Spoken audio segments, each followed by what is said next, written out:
بلوچستان سے بڑے سیاسی رہنماؤں نے نون لیگ میں شمولیت کے لیے شرائط پیش کر دی ہیں۔ اگر الیکشن میں کامیابی ملی تو وزیر اعلیٰ نون لیگ سے ہی ہوگا، کسی قومی کانفرنس یا اتحاد کو وزارت اعلیٰ نہ دی جائے، ایسا کہا گیا ہے۔ آپ کو بتائیں یہ عام خبر ہے، بلوچستان سے بڑے سیاسی رہنماؤں نے نون لیگ میں شمولیت کے لیے شرائط پیش کر دی ہیں۔ اگر الیکشن میں کامیابی ملی تو وزیر اعلیٰ نون لیگ سے ہی ہوگا، کسی کانفرنس یا اتحادی کو وزارت اعلیٰ نہ دی جائے۔ سردار ایاز صادقی کی یقین دہانی اور ناکافی قرار نواز شریف سے خود یقین دلانے کا مطالبہ کر دیا ہے۔ آپ کو اپڈیٹ کر رکھے ہیں، یہ اہم خبر ہے بلوچستان سے بڑے سیاسی رہنماؤں نے نون لیگ میں شمولیت کے لیے شرائط پیش کر دی ہیں۔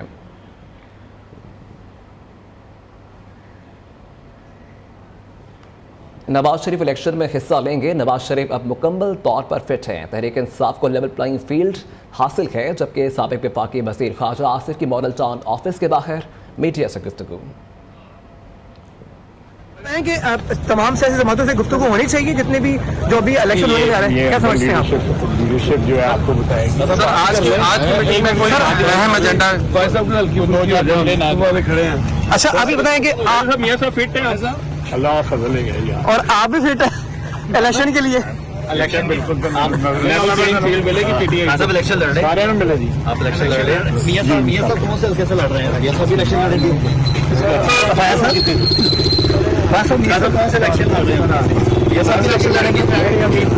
فیصلے سارے ہوں گے، ہاں صاحب لیول پلینگ فیلڈ ہونی چاہیے، کیا سمجھتے ہیں آپ؟ سب کے پاس لیول چھوٹا چھوٹا کسی سے نہیں ہے۔ ہاں صاحب یہ بتائیں کہ یہاں کپتان کے انتخابات کا اعلان ہوتے ہی نواز شریف متحرک ہو گئے ہیں۔ نواز شریف کی 4 سال بعد پارٹی کے مرکزی آفس ماڈل ٹاؤن آباد ہوئی۔ مریم نواز بھی نواز شریف کے ساتھ ہی رہنماؤں اور کارکنان نے پارٹی قائد کا استقبال کیا۔ نواز شریف پارٹی آفس کے دیرینہ ملازمین سے ملے اور اپنے لیے تیار خصوصی کمرے کا جائزہ لیا۔ نواز شریف کی زیر صدارت مشاورتی اجلاس ہوا۔ شہباز شریف، احسن اقبال، خواجہ آصف، مریم اورنگزیب سمیت دیگر سینئر رہنما شریک ہوئے۔ نواز شریف نے شرکاء کو ہدایت کی کہ الیکشن کی تیاریاں کریں، ترقی کا سفر جہاں سے رکا تھا وہیں سے شروع ہوگا، پاکستان کو ایشین ٹائگر بنائیں گے۔ اس سے متعلق ہم بات کر لیتے ہیں، وقاص کوہلی ہمارے ساتھ موجود ہیں، ماڈل ٹاؤن آفس کے باہر ہی موجود ہیں۔ جی وقاص، کیا اپڈیٹ ہے آپ کے پاس؟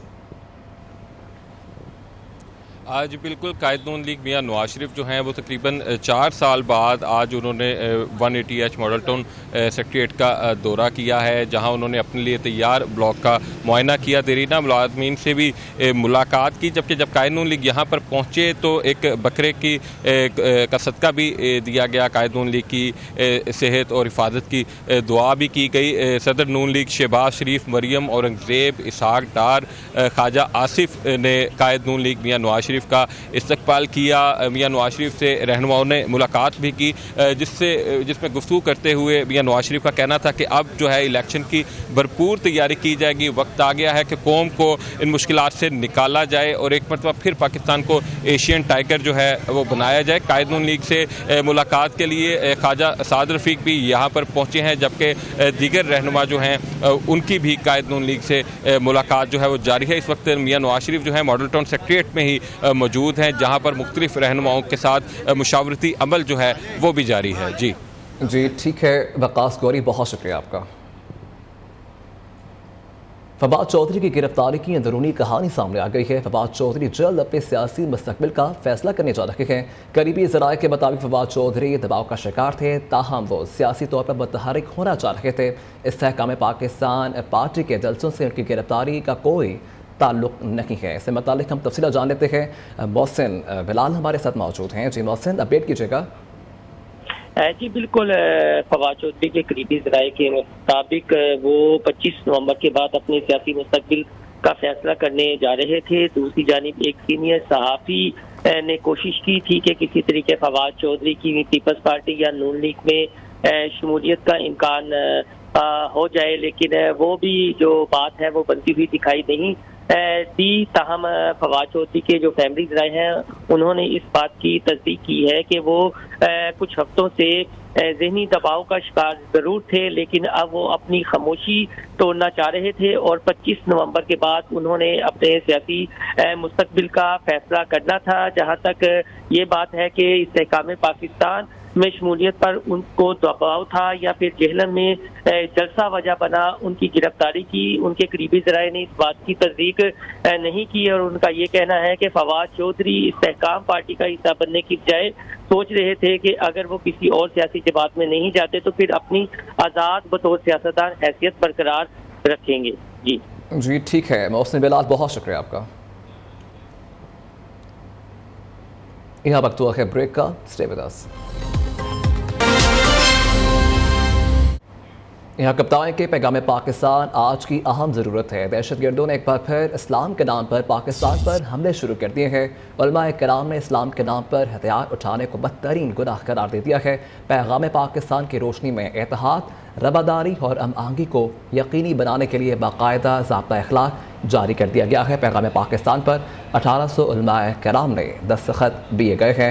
اس سے متعلق ہم موقف لے لیتے ہیں. مولانا عبدالخبیر آزاد ہمارے ساتھ موجود ہیں. مولانا صاحب، سب سے پہلے تو خوش آمدید. یہ بتائے گا کہ کیسے دیکھ رہے ہیں آپ پیغام پاکستان آج کی ایک اہم ضرورت ہے، اس سے متعلق آپ کیا موقف رکھتے ہیں؟ بسم اللہ الرحمن الرحیم. بہت شکریہ. اللہ تبارک و تعالی جزائے خیر عطا فرمائے. اور آج بہت ضرورت ہے کہ ہم پیغام پاکستان کو اور اس کی افادیت کو جو ہے عام کریں اور اس کو لے کر آگے بڑھیں. یہ پیغام پاکستان جس وقت فتویٰ شائع کیا گیا تھا اس وقت تمام مسالک کے جید علماء کرام نے اس پر دستخط کیے اور ان میں 1800 کے قریب لوگ تھے جس میں تمام مسالک کے علماء تھے. آج یہ 10,000 سے زائد علماء جو ہیں اس پر دستخط جو ہیں وہ کر چکے ہیں.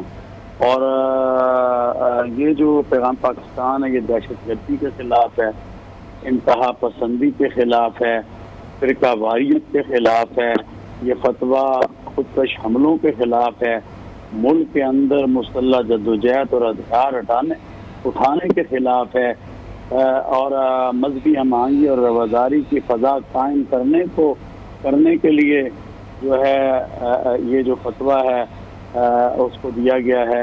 اور میں یہ سمجھتا ہوں کہ جو بھی اس ملک میں رہتا ہے چاہے وہ اقلیتوں کے لوگ نہ ہوں کیوں نہ ہوں، ان کے حقوق کے لیے بھی یہ پیغام پاکستان جو ہے وہ بات کر رہا ہے. اور اس میں خودکش حملوں کو، فرقہ واریت کو اور دہشت گردی کو حرام قرار دیا گیا ہے. یہ ملک ہمارا ہے. وہ کہتے ہیں نا وطن سے محبت ایمان کا حصہ ہوا کرتی ہے. اور آج اسی ملک کے ساتھ جو ہے لوگ کھیل کرنا چاہ رہے ہیں، دہشت پھیلانا چاہ رہے ہیں. تو ہم ان لوگوں کو، ان قوتوں کو جو باہر کے ایجنڈے پر چل رہی ہیں، ان کو ہم یہ بتا دینا چاہتے ہیں کہ ہم کسی قیمت پہ بھی آپ کا یہ ایجنڈا اس ملک پاکستان میں جو ہے وہ چلنے نہیں دیں گے. یہ ملک ہمارا ہے. ہم اللہ تعالیٰ کا جتنا بھی شکر ادا کریں وہ کم ہے کہ ہمیں اللہ تعالیٰ نے اتنا خوبصورت ملک عطا کیا ہے. آج ساری قوم، منبر و محراب، علماء، سب کے سب اپنی پاک مسلح بہادر افواج اور اپنے سیکورٹی اداروں کے ساتھ کھڑے ہیں کہ ملک کا استحکام، ملک کا امن، ملک کا تحفظ جو ہے ہم سب کو جو ہے وہ عزیز ہے. اس سے بڑھ کر ہمارے لیے کوئی چیز نہیں ہے. آج میں سمجھتا ہوں جہاں ہمارا کردار ہے وہاں میڈیا کا بھی کردار ہے جی. اور میڈیا جو اس میں اپنا رول ادا کر رہا ہے، میں آج اس کو سلام پیش کرتا ہوں انشاءاللہ. کیونکہ یہ صرف پاکستان کے علماء نہیں بلکہ اس میں جامعۃ الازہر کے جو امام ہیں انہوں نے بھی دستخط کیے ہیں. اس میں پوری دنیا کے مفتیان کرام نے الحمدللہ دستخط کیے ہیں.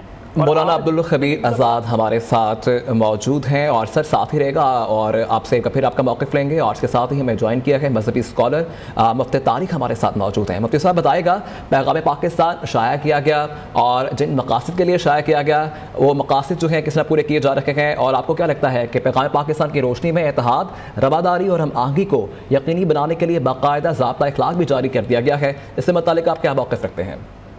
دیکھیے بسم اللہ الرحمن الرحیم، پیغام پاکستان کی جو بنیاد تھی نا وہ یہ تھی کہ مسئلہ یہ ہے کہ اس وقت دنیا میں جتنے بھی اسلامی کنٹریز تھے جن کے پاس کوئی پاور تھی، کوئی طاقت تھی، ایک ایک کر کے ان کو راستے سے ہٹایا جا رہا ہے.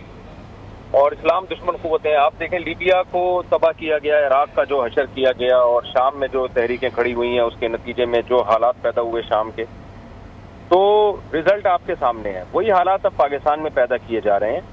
تو ریاست کے اگینسٹ جانے کی کسی کو اجازت نہیں ہے, کیونکہ پاکستان ایک درخت کی مثال ہے کہ ایک درخت کا پھل اگر آپ کاٹ رہے ہیں اور نیچے ٹوکرا آپ کا دشمن لے کے بیٹھا ہوا ہے, تو اس پھل کاٹ تو دیں گے آپ, لیکن وہ آپ کو فائدہ نہیں ہوگا, وہ پھل کسی اور کی جھولی میں جا کے گرے گا.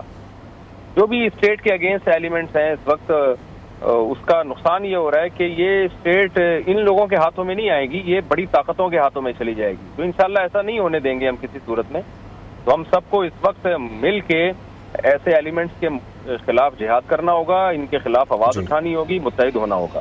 اور آرمی کو اور فوجی اداروں پہ اور پولیس پہ اور جو عوام شہروں پہ جو حملے ہو رہے ہیں شہریوں پہ, ہم نے اس کو یہ نہیں دیکھنا کہ ایک ادارے پہ حملہ ہو رہا ہے یا عوام پہ, ہم نے دیکھنا ہے کہ اسٹیٹ, اس سے نقصان اسٹیٹ کا ہو رہا ہے. تو یہ ہمارے ادارے کمزور ہوتے ہیں تو اسٹیٹ کمزور ہوگی, اسٹیٹ کمزور ہونے سے ہم میں سے کوئی بھی محفوظ نہیں ہوگا.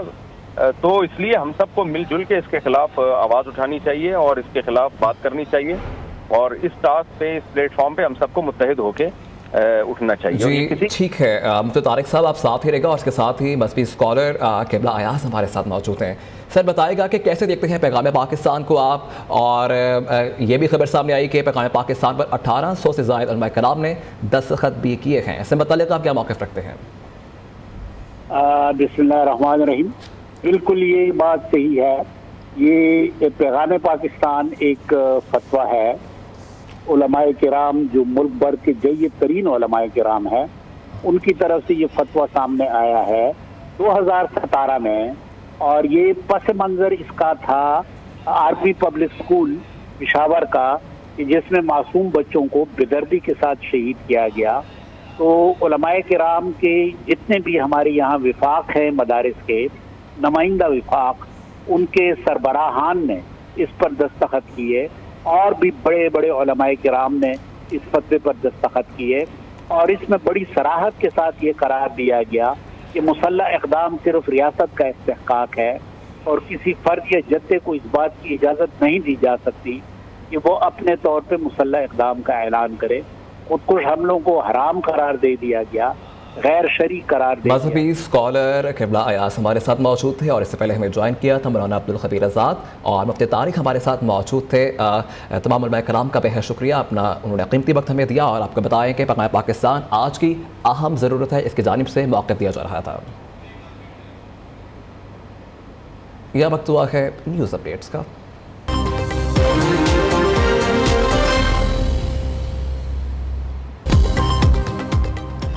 کراچی میں مقیم غیر قانونی طور پر تارکین وطن کے انخلاء کا چھٹا روز ہے. پرانا حاجی کیمپ میں قائم ہولڈنگ سے آج 5 بسوں سے 132 افغان باشندوں کو چمن روانہ کیا جائے گا.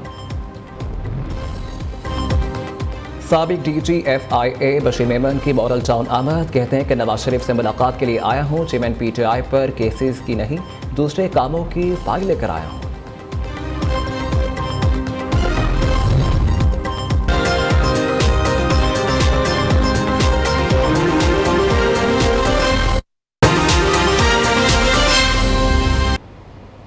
نیوز اسٹوڈیو سے اب تک کے لیے اتنا ہی. دیکھتے رہیے نیو پاکستانیوں کی آواز.